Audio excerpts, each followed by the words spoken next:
për shletjet e mia më të përzemërta, mirënjohjen më të pakufishme, për këtë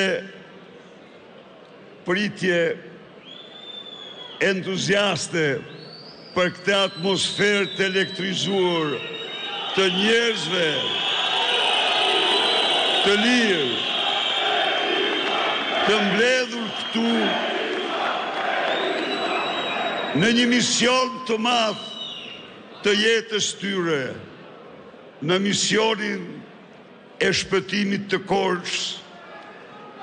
Pogradecit, Devollit, Dhersek dhe Kolonjës,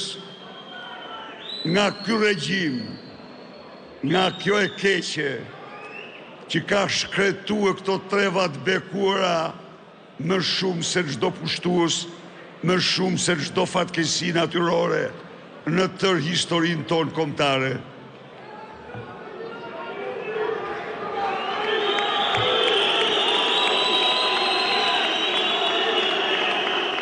I dashur Zoti Vangjel Dule, aleat kryetari i Partisë të Drejtave të Njeriut, aleat i koalicionit për Shqipërinë madhështore, i dashur Zoti Ivi Kaso, udhëheq politik i qarkut të Korçës,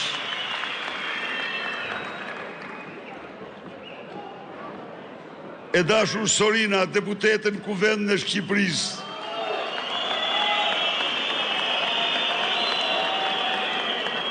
të dashur kandidate dhe kandidat, përfaqësues të qytetarëve të këtij qarku në parlamentin e ardhshëm, një përshëndetje të përzemërt për ju. Jeni krenaria e qytetarëve të Korçës, Pogradecit, Devollit dhe Ersekës, jeni krenaria e Shqipërisë.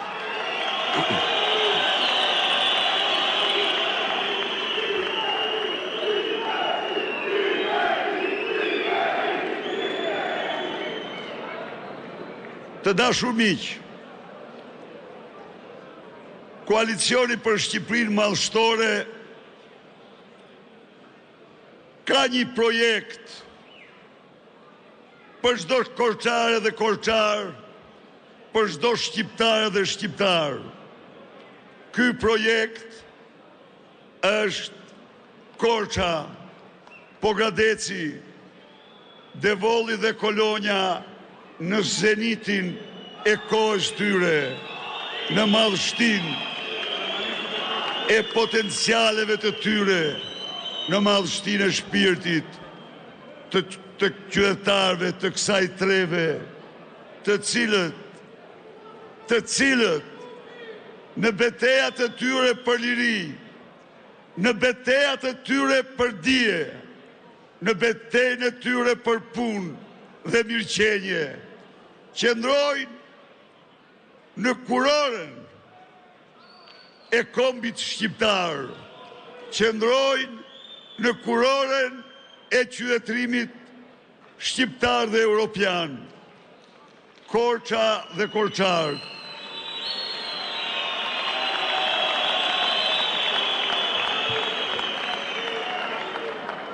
sot përjetojnë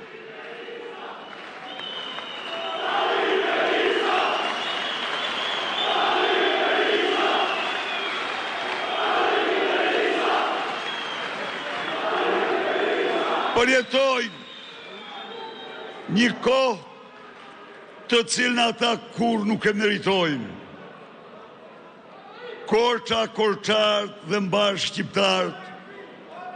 në 12 vite të këtij regjimi njohen shkretëtimin më të madh në historinë e tyre kombëtare, por njohen edhe një nga periudhat më të zeza të varfërimit që një vend ka njohur në histori. por Korça dhe korçart